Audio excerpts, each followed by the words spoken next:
Olá, queridos, tudo bem com vocês? Vamos para a palavra de Deus, vamos investir nosso tempo precioso no estudo da palavra de Deus.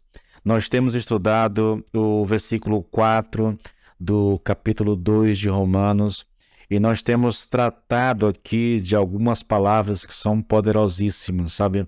Nós falamos da palavra desprezas, nós abordamos a palavra bondade e depois nós tratamos da palavra paciência, tolerância. Todas essas palavras estão no versículo 4 de Romanos. Agora eu quero chamar sua atenção para longanimidade. É a nossa quarta palavra, tá bom? Ela significa que a tolerância de Deus continua por longo tempo. Ele continua sendo tolerante. É como se Deus estivesse protelando a punição que nós merecemos, tá? Olha só, eu vou te mostrar isso na Bíblia para ficar mais interessante.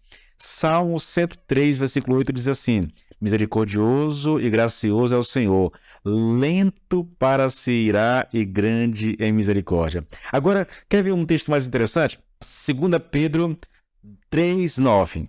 Ele não está sendo vagaroso com a sua volta prometida, embora por vezes pareça assim, mas ele está esperando com paciência, porque não quer que ninguém pereça e está dando mais tempo para que os pecadores se arrependam.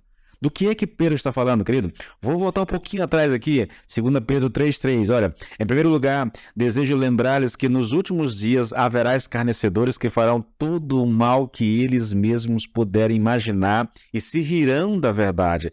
Esta será a sua maneira de argumentar. Jesus prometeu voltar, não foi? Então, onde ele está?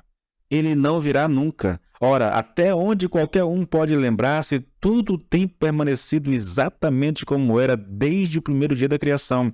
Eles esquecem deliberadamente este fato. Deus, há muito tempo, fez os céus pela palavra da sua ordem e usou as águas para formar a terra e cercá-la. E pela água, Deus destruiu o mundo com um poderoso dilúvio. Veja, eu vou fazer uma pergunta para vocês tentarem entender aqui algumas coisas, tá bom?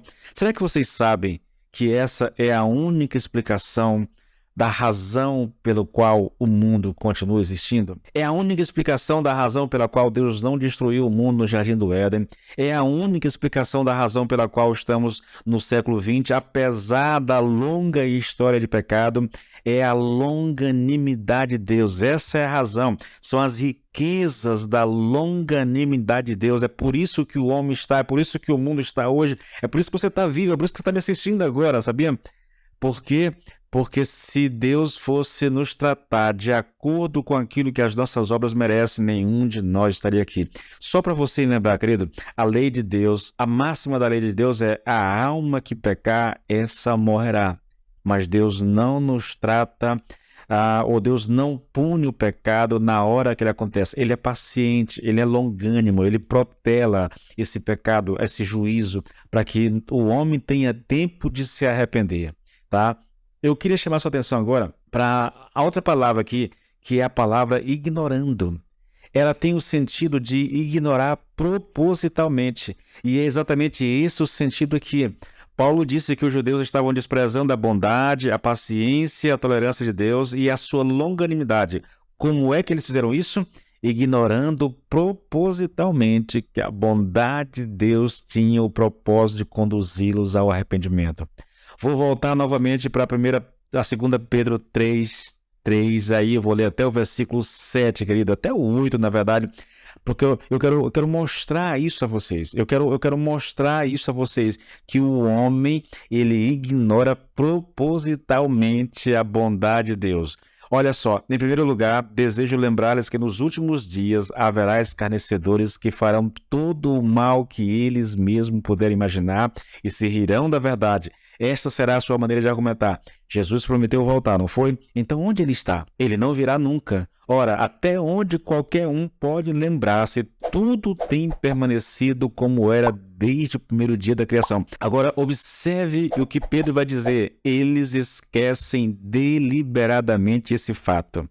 Qual é o fato?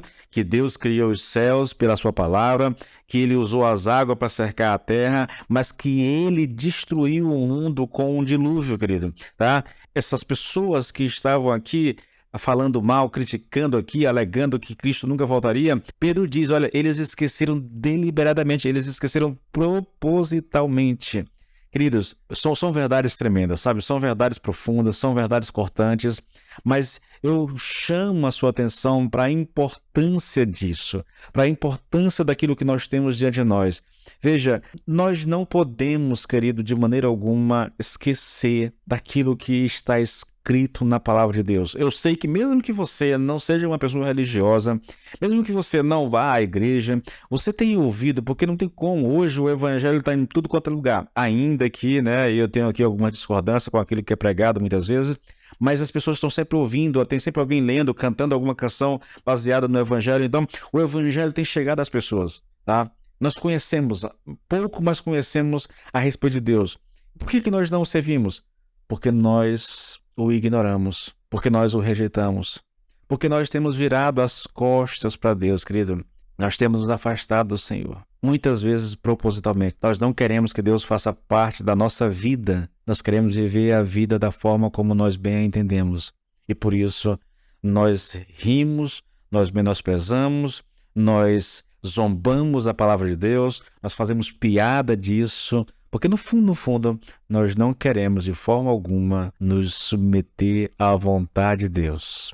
Que perigo, querido. A próxima palavra aqui é a palavra leva. O ensino aqui, querido, de Paulo é simples. Ele está afirmando que a finalidade, que o propósito da vontade de Deus é levar. Significa conduzir, é conduzir o homem ao arrependimento. Isso é a intenção de Deus, sabe? Sempre foi a intenção de Deus. O fato de Deus não punir o homem quando ele peca não significa que ele está sendo complacente com os nossos pecados, mas revela a sua bondade, paciência e longanimidade, querido. A intenção de Deus, o propósito de Deus é que nós nos arrependamos. Porque a bondade nos conduz, a intenção dela é nos conduzir, é nos levar para Deus, é nos fazer entender que há um Deus no céu que governa sobre tudo, sobre todos, que esse Deus um dia irá requerer de mim uma prestação de conta da maneira como eu vivi a minha vida. E se eu não tiver consciência disso, querido, eu estarei perdido quando eu estiver diante de Deus. Para finalizar aqui, veja a palavra arrependimento, levar o propósito da bondade de Deus é me conduzir ao arrependimento. A finalidade é isso, irmãos. Essa expressão usada no original grego é a palavra grega metanoia, que significa uma mudança de mente. Parece curioso aqui para alguns o fato de Paulo não ter usado a palavra salvação no lugar de arrependimento. No entanto, queridos, é possível que na mente de Paulo a salvação seja consequência do arrependimento, o que parece ser confirmado pelo restante do evangelho. E é verdade. Quando João Batista começou a pregar, a mensagem dele é arrependei-vos porque é chegado o reino dos céus. Quando Jesus começou a pregar, a mensagem dele era exatamente essa: arrependei-vos porque é chegado o reino dos céus. Quando você vai ver Pedro pregando lá em Atos 2, querido, a mensagem é a mesma. Ou quando você olha para a pregação de Paulo também, em Atos 20, a mensagem é sempre a mesma. Arrependei-vos, o arrependimento nos leva para a salvação.